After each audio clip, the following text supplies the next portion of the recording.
कार्तिक मास में चीड़ा चिड़ी की कहानी सुनी जाती है, जो कि कार्तिक पूर्णिमा के अगले दिन यानी पड़वा को पढ़ते या सुनते हैं। इस दिन आटे के चीड़ा चिड़ी बनाकर घर के बीचों बीच रखने के बाद उन्हें वस्त्र पहनाते हैं। घर के सभी कमरों में घर का सारा सामान रखते हैं और चिड़ा चिड़ी को खील बतासे लड्डू का भोग लगाते हैं। इस दिन खिचड़ी बनाकर घी और आम के अचार के साथ ठाकुर जी को भोग लगाकर खुद भी प्रसाद ग्रहण करते हैं और खिचड़ी की सामग्री का दान मंदिर में भी देते हैं। जिन लोगों का अपना घर नहीं है और घर खरीदने की आपकी इच्छा हो, किसी कारण से आप घर नहीं खरीद पा रहे हो या आपका मकान बनने वाला हो, तो आपको चिड़ा चिड़ी की इस कहानी को आज जरूर सुनना चाहिए। ऐसा माना जाता है कि यह कहानी सुनने से मकान बहुत जल्दी बन जाता है या जो इच्छा आपकी है, मकान जिस तरह का मकान आपको चाहिए, वह इच्छा भी आपकी जल्दी पूरी हो जाती है। चिड़ा चिड़ी की कहानी सुनने के लिए आप अपने घर के आंगन में या फिर खुली जगह पर मंदिर के सामने भी कहीं पर भी बैठकर इस कहानी को सुन सकते हैं। कहानी सुनने से पहले आपको आटे के चौक पूरक एक मकान की आकृति बनानी होती है। मकान की आकृति आप जिस तरह से भी मकान की आपकी इच्छा है, आपके सपने हैं, जितने कमरे आप चाहते हैं उस तरह से आप एक मकान की आकृति बना लीजिए। छोटा या फिर बड़ा जैसा भी घर आप चाहते हैं उस तरह का घर आप जमीन पर बना लीजिए। फिर आटे को गूंदे और उसमें आपको नमक या हल्दी नहीं डालनी है। केवल सादे आटे को पानी से गूंथ कर आपको चिड़ा चिड़िया का एक रूप बनाना है। केवल आकृति बनानी है, लगना चाहिए कि आपने चिड़ा चिड़िया बनाए। तो चिड़ा चिड़ी की आकृति बनाने के बाद आप उसे जो मकान आपने जमीन पर बनाया है, आकृति बनाई है, उसके ठीक बीचों बीच आपको रख देना है। अब आपने आटे से जो भी कमरे की आकृति बनाई, जितने भी घर बनाए, आपने उस आकृति में सभी को आपको कुछ ना कुछ भर कर रखना होता है, खाली नहीं छोड़ना होता। तो आप इन कमरों में खील बतासे रख सकते हैं। एक दिन जलाकर आपको घर के बीचों बीच चिड़ा चिड़ी के सामने रखना है।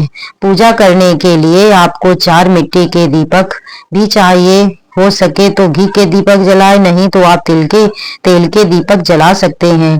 5 दीपक में से एक दीपक तो आपने चिड़ा चिड़ी के सामने रखा, यानी घर के बीचों बीच रखा।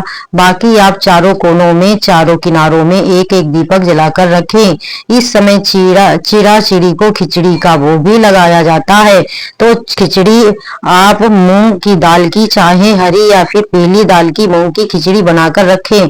सभी को तिलक लगाएं। जितने भी कमरे आपने बनाए उन सभी का तिलक करें और घर के मुख्य द्वार पर आपको तिलक लगाना है। जो आकृति बनाई है उसके मुख्य द्वार पर आपको तिलक लगाना है। सभी का पूजन करने के बाद आपको चिड़ा चिड़ी की कहानी सुननी चाहिए। चिड़ा चिड़ी की कहानी इस प्रकार है। एक बार 4 चिड़िया थी, चारों कार्तिक स्नान करती थी। पड़वा आने पर चारों ने सोचा कि चलो खिचड़ी बनाएं। एक चिड़ा चावल लेकर आई, एक चिड़िया दाल लेकर आई, एक चिड़िया घी लेकर आई। सबने मिलकर खिचड़ी बनाई। सबने सोचा कि पहले कार्तिक स्नान कर लें, ये नहाकर आ जाएं, फिर सब साथ बैठकर खिचड़ी खाएंगे। तो पहले एक चिड़िया स्नान करके आई। उसे जोर की भूख लग रही थी, लेकिन बाकी चिड़िया अभी तक स्नान करके वापस नहीं लौटी थी।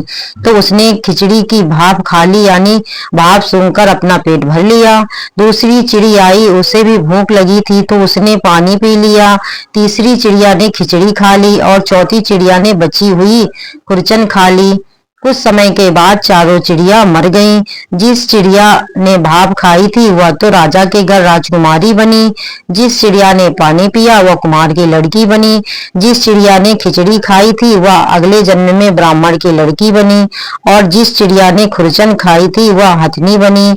अब कुमार की लड़की राजा के यहाँ दासी बनी, ब्राह्मण की लड़की राजकुमारी की सहेली बनी। हथनी भी राजा के यहाँ पर ही थी। राजकुमारी को पिछले जन्म की सारी बातें याद थी।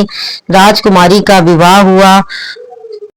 जब वह विदा हो रही थी तो राजा से बोली, पिताजी, मैं अपनी सहेली और दासी को भी साथ लेकर जाऊंगी।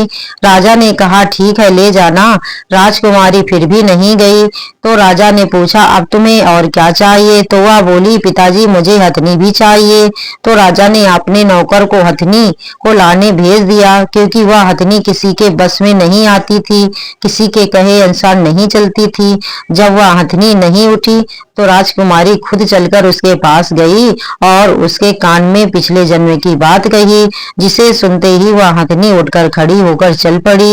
यह देखकर राजा बड़ा हैरान हुआ, सोचने लगा कि यह तो मेरी बेटी नहीं है, क्योंकि यह तो जानवरों से बात करती है। राजा ने सोचा कि शायद मेरी बेटी के रूप में ये कोई और बहुरूपिया है। तब राजा ने क्रोध के मारे तलवार निकाली और कहा कि सच सच बता, तू कौन है, नहीं तो मैं तेरी गर्दन काट दूंगा। तब राजकुमारी ने अपने पिताजी से पहले पिछले जन्म की सारी बात कही। यह सुनकर सभी को बहुत हैरानी हुई। तब वह राजकुमार जिससे राजकुमारी का विवाह हुआ था यह सब देख रहा था। तब वह राजकुमारी से कहने लगा कि अगर कार्तिक स्नान की इतनी महिमा है तब तो हम दोनों भी मिलकर जोड़े से कार्तिक स्नान करेंगे और खूब दान पुण्य करेंगे। चिड़ा चिड़ी की इस कहानी को सुनने के बाद गणेश भगवान की कहानी सुनने से ही कहानी का पूरा पूर्ण मिलता है। गणेश भगवान की कथा के अनुसार एक बार एक बूढ़ी माई थी। मिट्टी के गणेश जी बनाकर रोज उनकी पूजा करती थी। रोज बनाती लेकिन रोज भगवान की मूर्ति गल जाया करती। एक बार एक सेठ का मकान बन रहा था, वहां पहुंची और बोली, पत्थर का गणेश बना दो। मिस्त्री बोले, जितनी देर में हम तेरा पत्थर का गणेश बनाएंगे उतनी देर में अपनी दीवार ना बना लेंगे। बुढ़िया बोली, राम करे तुम्हारी दीवार टेढ़ी हो जाए। अब की उनकी दीवार टेढ़ी हो गई। वह चने और ढा देवे इस तरह करते करते शाम हो गई, लेकिन दीवार नहीं बन पाई। शाम को सेठ आया, उसने कहा, आज कुछ नहीं किया? तो वह कहने लगे कि एक बूढ़ी माई आई थी, कह रही थी कि मेरा पत्थर का गणेश बना दो। हमने नहीं बनाया तो उसने कहा तुम्हारी दीवार टेढ़ी हो जाए। तब से दीवार सीधी नहीं बन रही है, हम बनाते हैं और ढा देते हैं। तब सेठ बूढ़ी माई को बुलवाया और कहा, हम तेरा सोने का गणेश बनवा देंगे, हमारी दीवार सीधी कर दो। ऐसा कहकर सेठ ने बुढ़िया माई को सोने के गणेश बनवा कर दे दिए और ऐसा करते ही सेठ जी की दीवार सीधी हो गई। जैसे सेठ जी की दीवार सीधी उसकी गणपति वैसे ही सबकी करना। कथा को कहते सुनते और हुकार भरते सभी के कार्य सिद्ध करना। बोलिए गणपति भगवान जी की जय। दोस्तों, अगर मेरी ये कहानी अच्छी लगी हो तो प्लीज लाइक और सब्सक्राइब अवश्य करें। आपके लाइक और सब्सक्राइब मेरे लिए बहुत ही महत्वपूर्ण है। धन्यवाद दोस्तों।